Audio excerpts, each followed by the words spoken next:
Okay,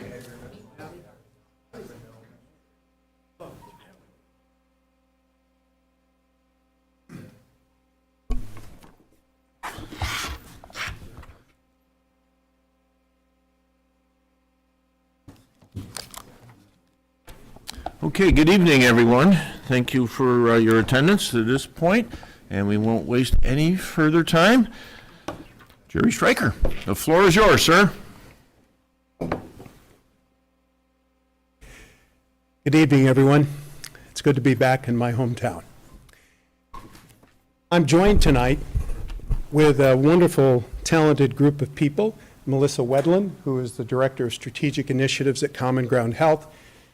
Rob Simonetti, who's got a lot of experience having designed this wonderful building we're in today, and as an architect with Labella Associates.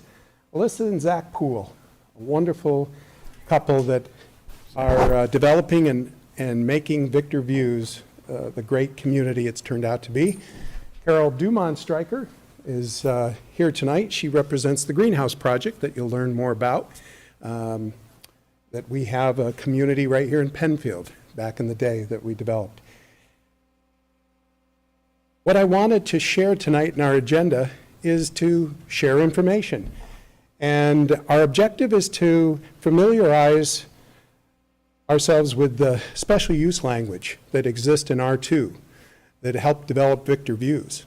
So as we update on demographics and discussion, we'll talk about how that special use language could be applied to this residence.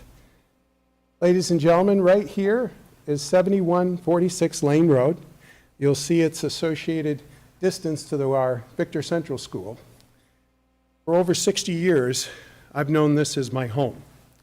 This is where Mom and Dad have resided, and about 6 years ago, for all of you that understand that journey and walk with caring for your parents, you'll understand that it was time to come back from Florida. I've spent the last 37 years developing communities for older adults, 15 years of those with St. John's, developing Brickstone and the Meadows and helping to support the greenhouse model you'll hear more about in Penfield. And then it took me to Pompano Beach, Florida to develop the first greenhouse homes there, 16 of them, in Pompano Beach, Florida.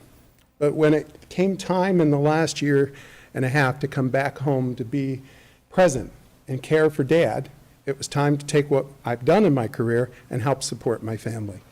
And so, as you can all appreciate, not everyone has a chance to care for your parents in their own home, but I think all of us want real home. And we were able to support Dad till his last breath, right there at home. There were moments, Coach Condon, when we would find time to go over to the field, and while it was more difficult for those of you that have played on that field to get to it, we would be right here on the road, overlooking the field, taking in all the action, and I can still hear Dad going, "Go Blue." So with my colleagues tonight, we'd like to update you and share some information, the latest of what's happening in Ontario County, the state. And next up, Melissa Wedlin.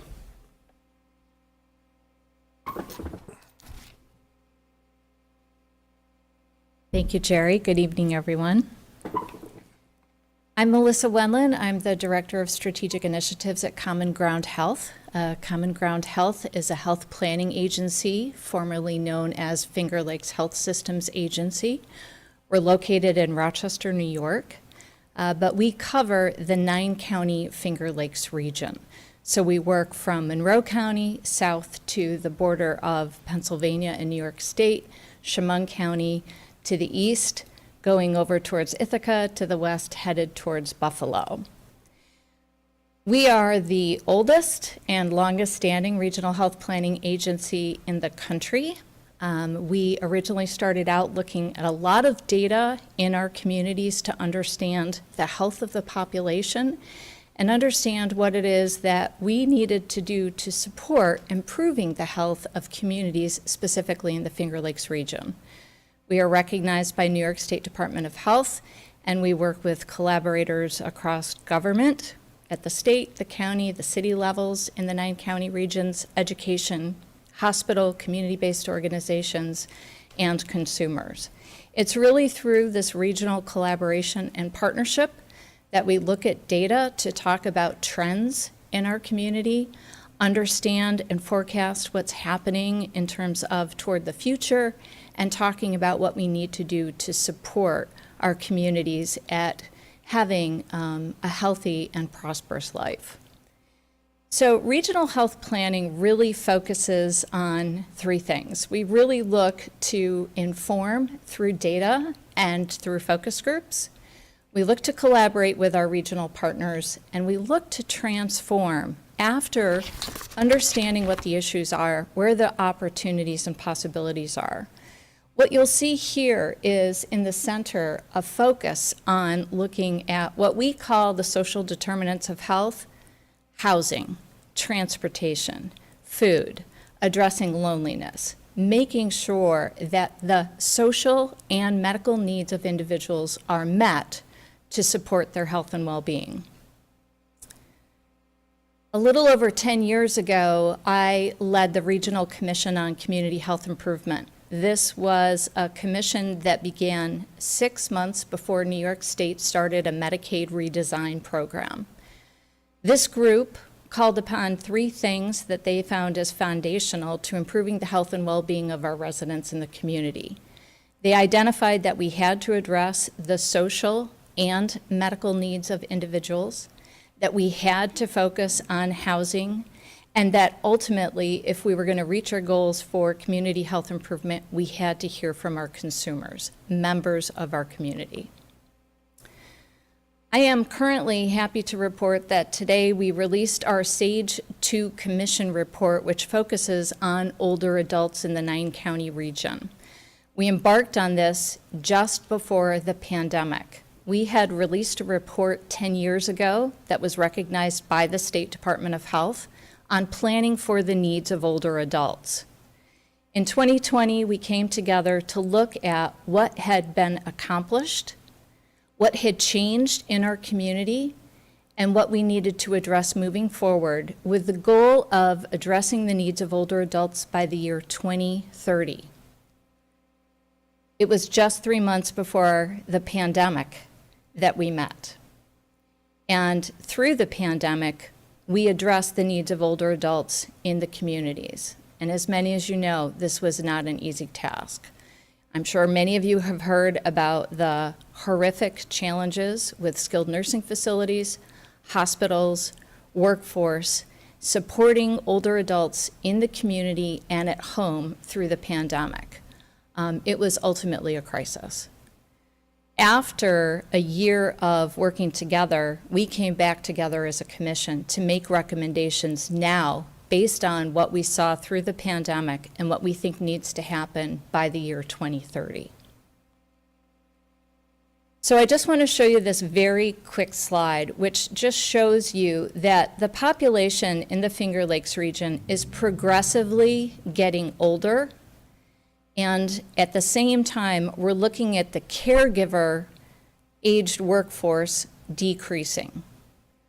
We are already in a workforce crisis. It's not getting better.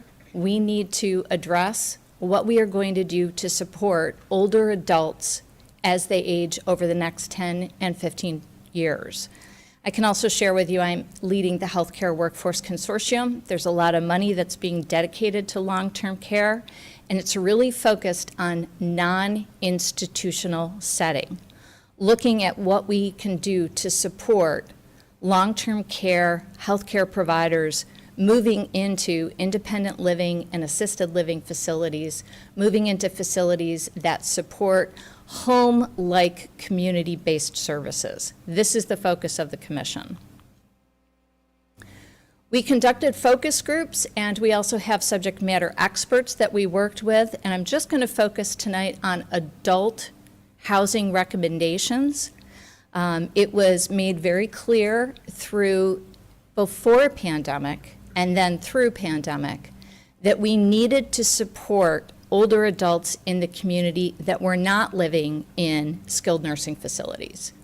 We needed to support communities and neighborhoods of older adults that would be able to receive the services as they age, while they're still living in the community, maintaining as much independence as possible, and also receiving the supports as they age. Through what we call the continuum of care, we're looking at older adults over the age of 55. And you're going to hear tonight about some efforts that are underway that have been recognized for well over 10 and 15 years. But now more than ever is the need to be able to actually act on it. So I'm just going to show you two slides, a little bit about the data that we look at. This is specific to Ontario County.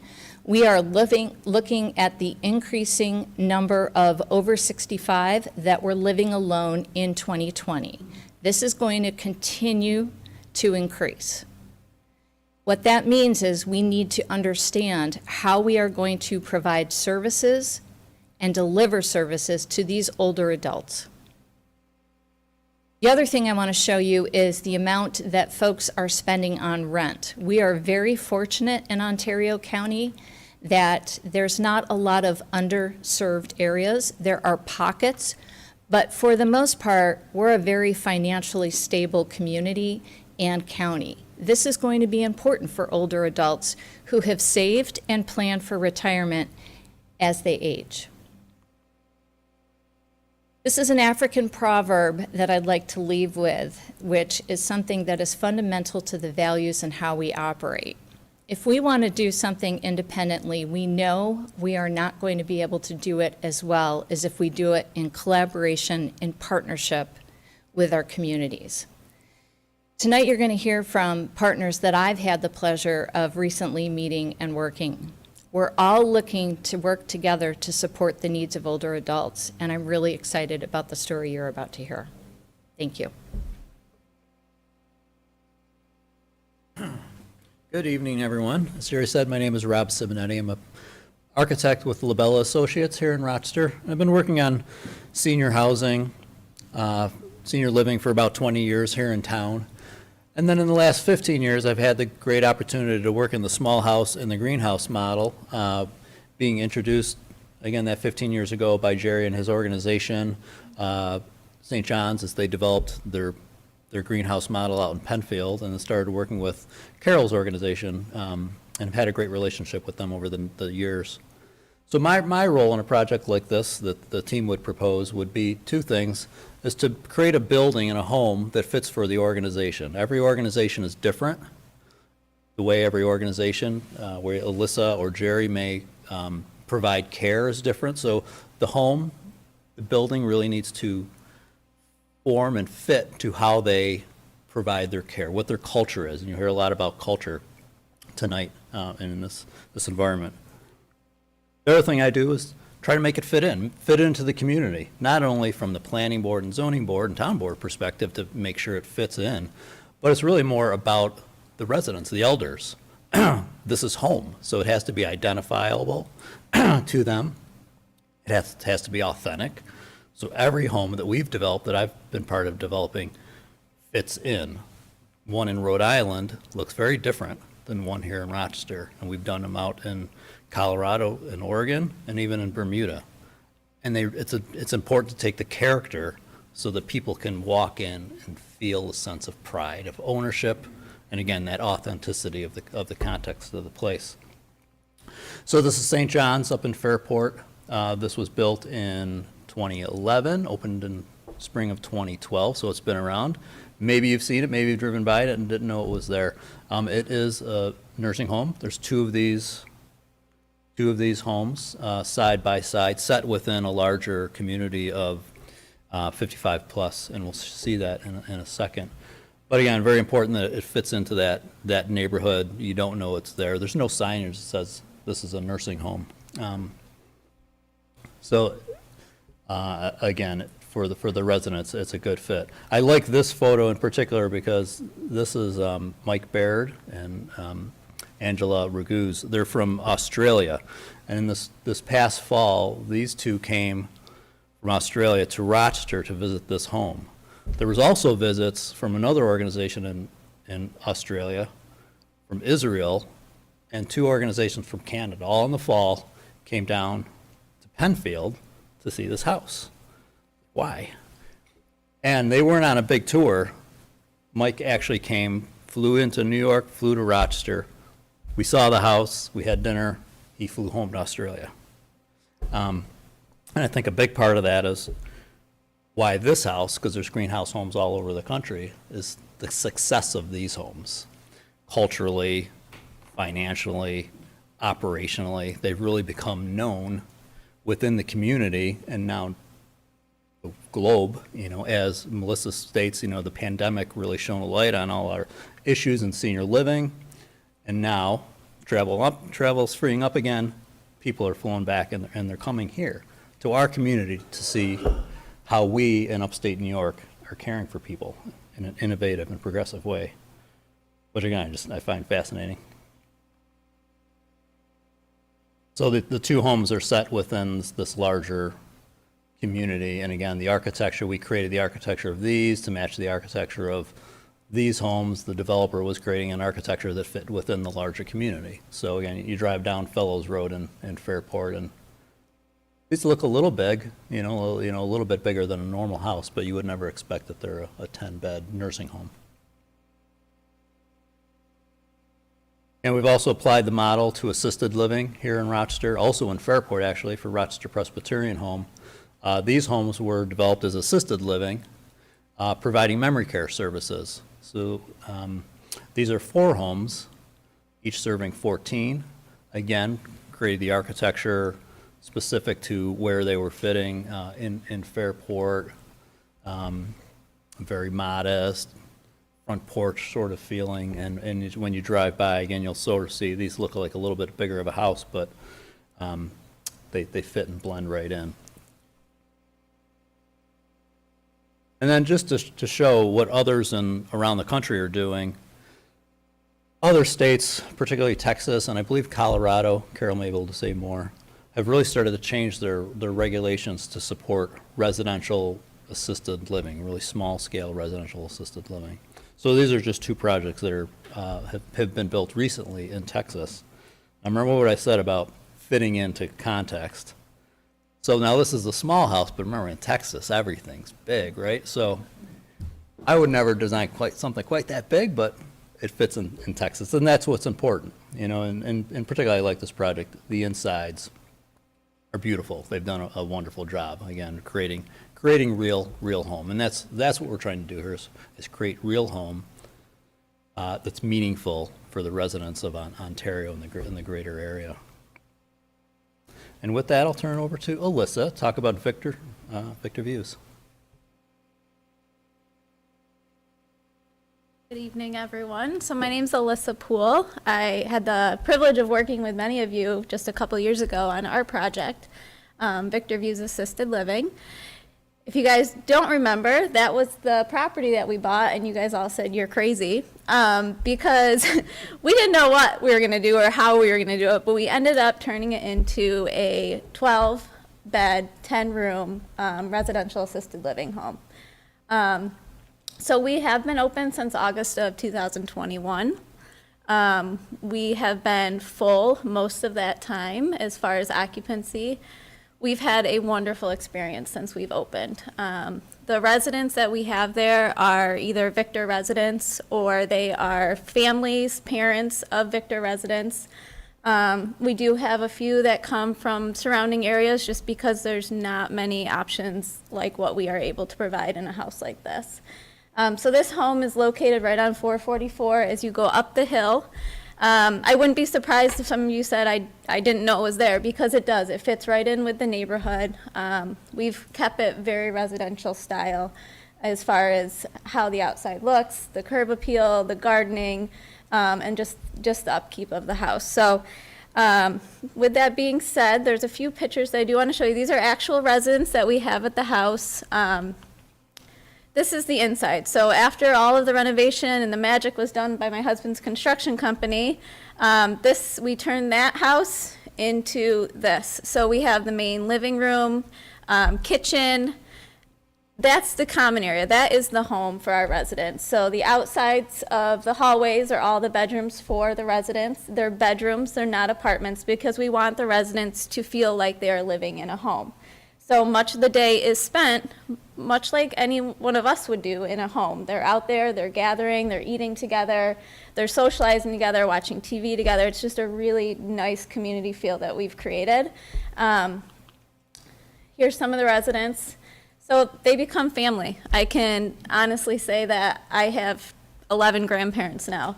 And they're wonderful, wonderful people. They make relationships, and these relationships go beyond what you can find in a large facility because they're living together. They're with each other every day, eating together, the same 10 to 12 people every day. Outside gardening, we really try to keep people as independent as possible. My background, I'm an occupational therapist, so it's important to me that we give them the ability, the tools to keep their independence up. So if they like doing laundry, great. Let's go fold some laundry together. Let's cook. Let's garden. Let's give people a sense of purpose, because we know once you move into a community, when all that stuff's being done for you, you don't have much left. So it's really important to us to keep these residents engaged and involved. So again, just more of having that purposeful, meaningful life and with each other. So, thank you for your time. I appreciate it. We've really enjoyed being part of the community since we've opened. And there's the outside now.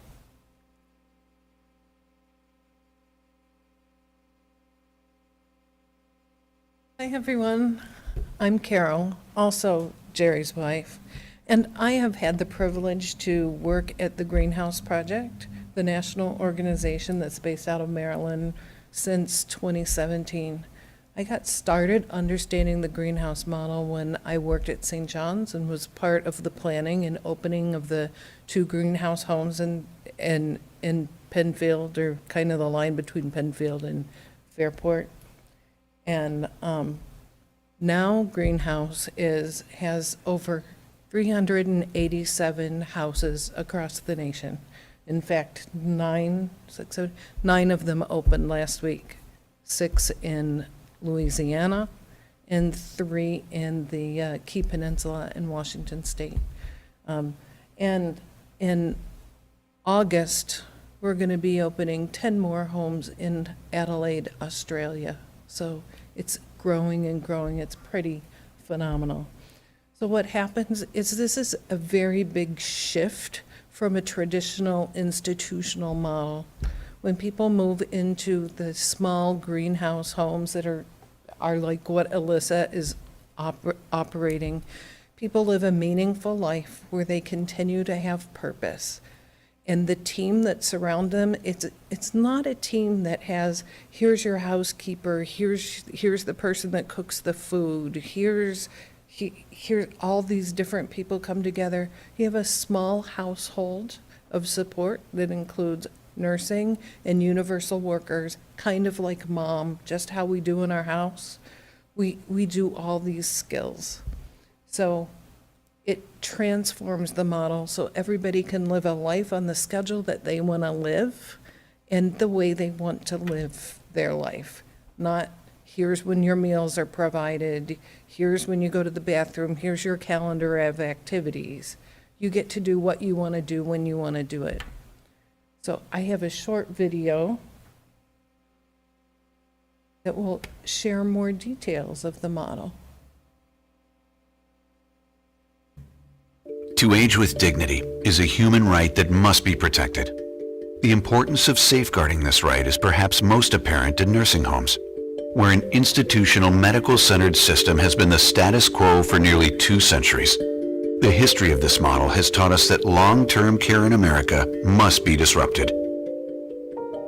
The greenhouse model stands in sharp contrast to the current institutional paradigm. Designed to give elders the opportunity to control their own lives, greenhouse homes destigmatize aging and humanize care. As the leader in small house design and relationship-rich, person-directed living, we create real homes where people are known and valued as individuals with intrinsic worth. Since 2003, the greenhouse movement has been a disruptive force in the field of senior living. The greenhouse model is all about reinventing care so that they are empowering lives, the lives of those who live there and the lives of those who work there. Greenhouse homes have reframed the way society thinks about elder care and aging. One of the wonderful things about working with the Greenhouse Project is the flexibility that the model allows. It is not one size fits all. The flexibility has allowed us to thrive and to make these greenhouses financially very, very viable. The greenhouse model is not simply a small house movement, but instead it's a movement to deinstitutionalize, destigmatize, and humanize care for all elders, so that all elders will live life, a meaningful life. In addition to garnering worldwide media attention, the greenhouse model has been studied by numerous academic researchers and government entities. This is a model that doesn't just feel good and feel right, but there is an evidence base to what has been done by several independent research studies. And the education has been building by assimilating our lessons learned with each greenhouse community that opens. For the past 15 years, the greenhouse model has been the leading agent of change in elder care, with nearly 300 homes built in 32 states. Our collective experience, wisdom, and evidence base has led to the launch of Greenhouse 2.0, an initiative that expands our scope of services to providers who want to transform their culture based on a proven model of success. The Greenhouse Project has evolved over the years in really significant ways. And it really has been a combination of the thought leadership that our adopters, our greenhouse partners bring to the equation, and really recognizing that this is a dynamic, not static model. Greenhouse team members are empowered, along with elders, to ensure that everyone is treated with dignity and respect. The relationships that you see and that you witness, it's really, you can't describe it until you see it. I've been able to have a good relationship with all the residents on our house. I got to know all of them, and they got to know everything about me. My birthday, they all were like, happy birthday when I come in the morning, because I get a good relationship with all of them. The success and ROI of the greenhouse model makes it a game changer in the field of aging services. Without the name Greenhouse Project, I never would have been able to sit in front of major donors and sell them on the idea. The model has exceeded our expectations in several areas. One is it is beating the financial pro formas that we originally projected. The feedback from our residents and from their family members is so positive, and occupancy remains high at 99.7%. Occupancy rates in greenhouse homes are 10 to 15% higher than the national average. 97% of consumers favor greenhouse homes over traditional nursing homes. I have the ability to go out with my family, have a good time, and go out to dinner or to visit and come back with my extended family here. So it's not like you're going home to an empty house by yourself. So I asked Dad one night when he first moved in, I said, are you happy here? Do you like it? He goes, I like it. And Dad doesn't talk too much, from the Parkinson's, but he is very happy here. You want to give them that special place that they gave you as a child. They gave us a lot of love. My grandparents, it's that way in a small town. We were connected. This is a place that you can give that back to your parents.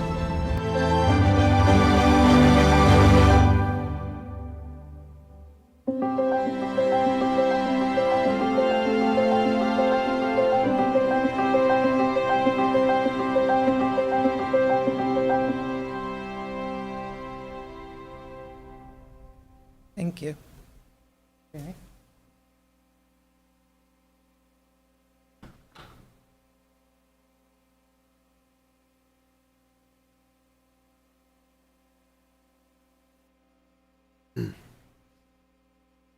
I want to follow up with the video and what Carol just shared with you. This is embarking on a new way of community planning. We are looking at communities across the country that are not only building greenhouse models, but looking at creating villages where older adults are working together to help older adults. Older adult communities are created around village homes where there are folks that are transitioning from their homes to needing additional supports. We have folks that are as close as Ithaca, New York, out in Cleveland, in Ohio, and across the country where this village model is taking hold.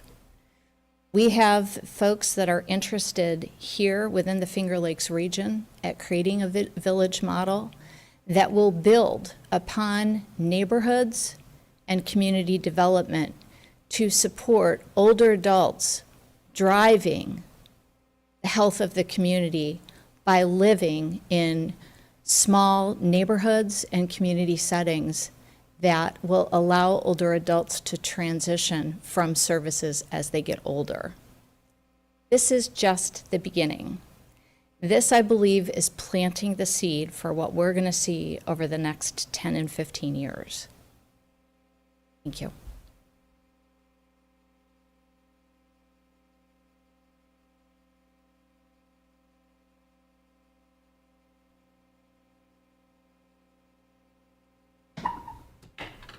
Returning home over the last year gave me a lot of opportunities to reflect on what my hometown is doing and what it can do. We've shared some possibilities.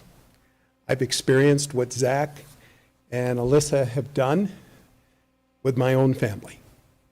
And I'm proud to say that Mom and Dad on Lane Road would be proud to know that you're considering how that residence doesn't become just another real estate transaction, but could be a property just under an acre, because Victor Views was 0.4 of an acre. What can we do with the proximity of this residence in relationship to its high school, vital to its community, to keep creating integrated neighborhoods? Lots of communities I've had the privilege to be developing and have created were segments of age cohorts. What I think Victor has an opportunity to do, given the proximity of this property to the high school, is to create a new generation of how young adults experience what growing older is all about, considering it as an occupation, as well as being able to watch neighborhoods integrate like I and many of you saw when we grew up, when Victor was more of a farming community. This has an opportunity for us. There's special use language, Supervisor Marin, you brought forward and shared with us, that's in R2 that could be applied here. Now we open it up for conversations with this talented team. Thank you for the opportunity. Well, Gerry, thank you. Well, first of all, let me back up. I think it was early April, Kim, March. Well, time goes by. We met with Gerry, Melissa, introducing this concept. And I do want to introduce our mayor, village mayor, Gary Haddon is here with us. He did join us that day as well. So Gerry, great job really putting this, the pieces together. But I did want you to give Carol a pat on the back, because I'm sure she was instrumental in the success here. There you go. Well done. Melissa, thank you. Alyssa and Zach, first of all, both of you for your original commitment to this community with what you've done on Route 444, really turning that one photo into what you have today, certainly your commitment. And I think it speaks volume of your presence here today as part of this program and what this type of housing means to any community. During my time as the town supervisor, great opportunity to meet residents all the time who move here. And I try to ask that question as much as possible.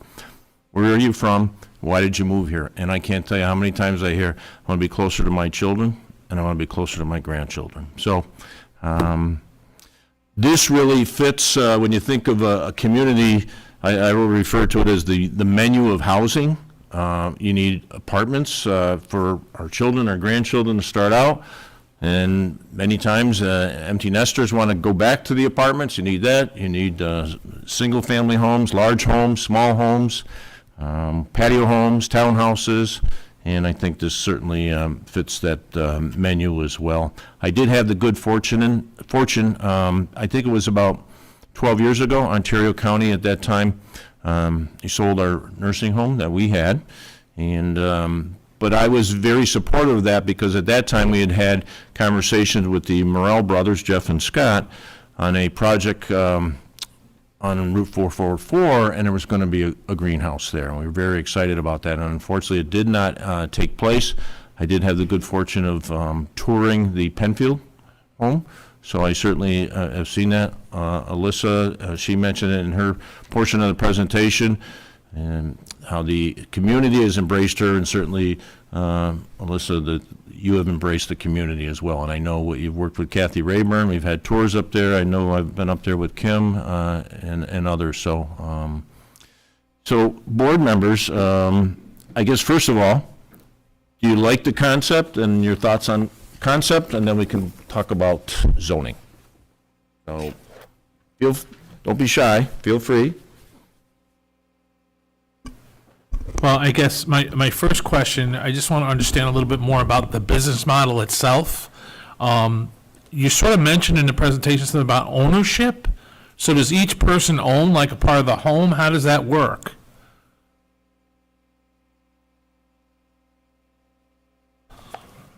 So in this concept of the greenhouse model, typically it's owned by someone like a Zach and an Alyssa. Okay. And they have the responsibility to make sure that the Department of Health, whether it's assisted living or skilled nursing, and the team that provides the care, they're really the ones responsible. The difference is that this is creating real home where older adults in small neighborhoods of 10, 12, 16 are living, and whether that's skilled nursing or assisted living. But typically, it's a Zach and Alyssa that own the home. All right, I understand that now. Thank you for the clarification. Zach and Alyssa, again, I want to echo the comments. You guys took what was literally an eyesore. I remember seeing it way before when you first came before the planning board and going up the hill and looking at that and going, they're crazy. Like, I don't see it. I didn't get the vision. And now when I drive by and see what you have done so far, yeah, I don't see a lot of the inside, but the outside is just, you guys have done a magnificent job. So congratulations on that. I really want to comment because I just am so impressed with what you guys have turned, I mean, literally, an eyesore in a town and village of Victor that, you know, now it's a gem. So congratulations on that. Yeah. It reminds me of the movement towards group homes for our handicapped folks, right? When they closed down Newark Developmental Center, you know, I ran a summer school down there for years. And you go upstairs to the locked cages and the stench that would emanate from the third floor up there. And you think about, you know, we joke about one flew over the cuckoo's nest, but I mean, that type of, you know, existence in the 60s and the 70s and how they got rid of that. I mean, I like the concept for sure. I mean, obviously, when you're surrounded by people like that, it's nice. It's a great alternative. Certainly, it's getting a lot of momentum with what the nursing homes went through during COVID, for sure. And I would assume that you guys, you know, when I saw the project getting started, you gutted everything except the front wall, right? So you drive up there, it was like, what's this facade? There's a front wall, and there's nothing else, you know, and then went from there. And it's turned out great. So I guess following along with Ed's comments, obviously there must be something that's got to be income-based type of thing as they move into there. They've got to have a certain amount of resources, just like if they were going into a nursing home or something else. I mean, I assume that it's that type of a model as well. But the concept, I certainly don't have an issue with. I like the blending, you know, when you talk about going over to Fairport. I've been over there a couple of times and driven through there. You don't even know the houses are there. And I would assume that some of the group homes that we see in Farmington, down there on Crowley Road and stuff like that, I don't know, but I assume that those buildings are probably privately owned as well. But I certainly like the idea of it. I think there's a need for it. Okay. Thank you both. Gentlemen. Yeah, I have a few questions. Before I ask my questions, I would preface it with saying that I 100% support this, and I think it's fabulous. I've worked in emergency services for 20 years and spent a lot of time in skilled nursing facilities, independent living facilities. I talk to residents and care for residents of these types of facilities all the time. Some of them like being in bigger facilities. I think that I talk to a lot of them that would like to see themselves in something like this. So I think that transition is natural. I think it provides them with continuity of life that's far more comparable to how they lived previous to going into, that type of care. So I think it's a wonderful thing. The only thing that jumps out at me is, I look at this and I go, well, if I lived in the home next door, what is the perception of those folks? And I don't know if you can speak a little bit to, what issues do present with bringing a different type of facility that was a single-family home, and how do residents that live adjacent to that maybe perceive it, and how do you work through those issues? Because I'm sure some of them are perceived versus actual, and I'm sure there are far more perceived than there are actual. And then, speaking to this specific project, do you have a little bit more specific plan as far as what the facility would house, and like as far as staffing numbers, vehicles, parking, and stuff like that? I'd just like to get a little bit more idea of how it will impact that, the very local community specific to that area. But I think wholeheartedly this is a tremendous concept. So from personal experience with the neighbors that we have now at Victor Views, we've actually formed really good relationships with them. Before the project started, we did make sure to go speak to each and every one of them, and just let them kind of understand, like we are today, letting you guys understand what this project is. And we have one neighbor who's actually already sold us his house because he's going to move into Victor Views when he no longer needs or can no longer live on his own. But we have many events at the house, ice cream socials, food trucks, and the neighbors come over. I mean, it's like a neighborhood party. We have those strong relationships. The residents will go out, the neighbors will come over and talk to them and just sit down and socialize, much like any neighbor would when you're living in a tight-knit community. Yeah, I think the biggest question we always get is traffic from the neighbors when we're initially talking with them. But what we found with Victor Views is it's pretty minimal. I compare it to a household with a couple of teenagers driving. So you're probably 6 to 12 cars a day on average. On say like Mother's Day or something, you may get a little bit more in there. Typically not all at the same time, luckily, but normally, so during the day at a facility that size, from 12 to 16 beds, you're looking at three staff members during the day full time, and then one or probably 2 at night, depending on exactly your bed count at the time and stuff. And then you'll get a few other caregivers in, as far as maybe a nurse or an occupational therapist may come in a couple times a week, and then you'll get volunteers. But it's pretty minimal as far as the traffic impact goes. And then obviously, as far as noise and stuff like that, that's not really an issue. We're not having big parties. So the core employees, the 3 or 4 that you have during the day, are they RNs, LPNs, or what type of folks are caring for these people? So we have the assisted living licensure. So we have one nurse practitioner that's our house manager, who operates as a house manager, not so much a nurse practitioner. The caregivers on staff are trained caregivers.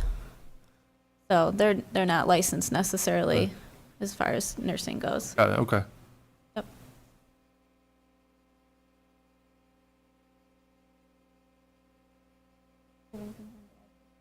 Thank you. Mike, anything? I would just add to what the guys have already said. I mean, the concept, as those of us, my parents and Jerry's parents and others, when they get to be that age and they've lived in the same home in the town of Victor that they lived in for 70-some years, you be able to give them a place that's the non-institutionalized type of atmosphere. You can only pray for it.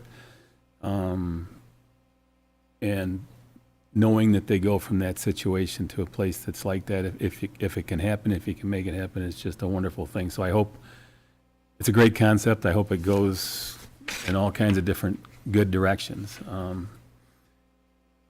It's, you know, it's obviously, it's a concept, like you said, that's growing, and it's never going to take over the big institutional style setting, and especially for those people that have, some people, like Dave said, have a higher means of putting somebody someplace. But the concept in that way of life, I applaud anybody that's a caregiver and people that are caregivers, and what you guys do is a great thing. So I hope it just goes upward from there. So.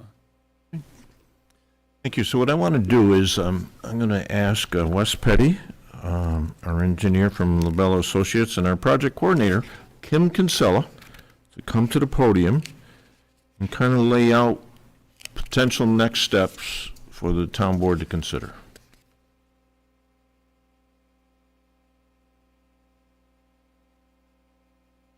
So currently, the R1 district does not allow this use in it. The R2 district does allow the use under a special use permit with the planning board. That's what Zach and Alyssa went through, along with site plan review. So because it doesn't allow it, it would need to be included into the R1 district, that language for a special use permit, which would come to you for review and approval. Wes, you need to add anything? Sure. Wes Petty from Labella Associates. So there is a need generally in this nation, the state, and probably even the community for alternatives to the institutional senior housing, and it probably would be wise for the town board to consider, the different avenues that might be available in your existing zoning. Currently, as Kim said, this type of use would not be allowed at this particular site today, right? So the only avenue that they have without town board action would be to seek a use variance, right? And those are very difficult to get, usually impossible, right? Because they have these 4 or 5 factors that they have to prove, one of which is that it's not a self-created hardship, right? And in a sense, this is self-created because they're, it's something that they're looking to do with the property. There is an alternative that the town could look into, allowing the greenhouse type of home with a special use permit, right? And that might be a good approach to look at, because what that does, it would be then a permitted use, but there's a level of local review by your planning board that would help assure that the project isn't having like an adverse or negative impact on the rest of the neighborhood, the immediate surroundings, right? And there might be certain parameters that this special use permit would require, right, to help minimize and avoid those potential adverse impacts. So the special use permit would be a good tool, right? But you would have to recognize that if you're going to allow this type of use in the R1 district with a special use permit, you're allowing it with a special use permit in all of the R1 district, not just this particular area, right? There could be another alternative, and I don't know that I would recommend this route, but it's something that we could explore with you if you wanted to talk about it, is to look into a planned development district, PDD zoning. I don't like that. I'm not encouraged to go that route, simply because generally we'd like to see a PDD accommodate a mix of uses, right? And this would be a single use, where the town board has done a single use in the past. But I think there's probably a better approach to addressing this if this is something that you're in favor of. We could also look at the comprehensive plan, because I think the comprehensive plan might also provide some guidance on this type of use. So Wes, if we permitted this, if we changed the R1 to allow this. I mean, as you're mentioning, it goes across the whole of the R1. So how does that affect, so a handful of other projects spring up? Some aren't great, some are great, and that would directly go to the planning board as far as then figuring out if it's a feasible project? Yeah, they would be subject to the special use permit review, right? And so maybe through that review process, it would be identified that, you know what? The impacts of this project are going to be too great for the surrounding neighborhood. We cannot, the planning board might decide we cannot approve this special Yeah, use because permit. I think when we're looking at this Lane Road specific project, I mean, it's in an area where I think it's a reasonable area for this type of a project. I think there are other areas, if you looked in the R1, where you might go, that's really not a great place for this. I think most likely, right, in all reality, a developer, whoever, wouldn't, for the same reasons I'm thinking about it, wouldn't go to those areas. It just wouldn't be practical. But I do see, concern with, potential development in a neighborhood per se, that, a tract development where it would make no sense to have a facility like that, and it might be not really compatible with that neighborhood environment. So my understanding in reading the zoning code, your R1 district is the most restrictive zoning district, right? It's the one that is really designed for your single-family home type of neighborhood. Then your R2 district would be the next most restrictive, and then your R3. So you're really looking at amending your most restrictive zoning district at this point. My gut reaction is I agree with you on not going down the PDD route.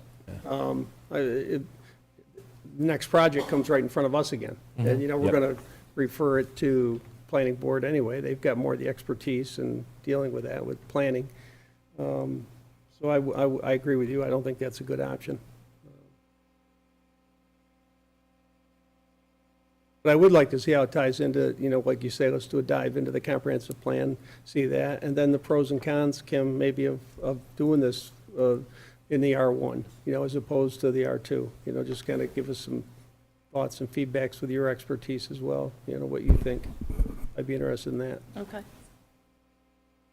I think next steps would be to then propose that language for the R1 district if you're supportive of that, and get it in front of you to move it forward, if that's the direction you'd like to move. When do we ask for planning board input? Is that part of the process, or is that something we can ask prior to? Yeah, so I think any zoning amendment generally requires that the town board refer it to the planning board. But that's a step in our process then? Yeah, that should be, yep. Okay.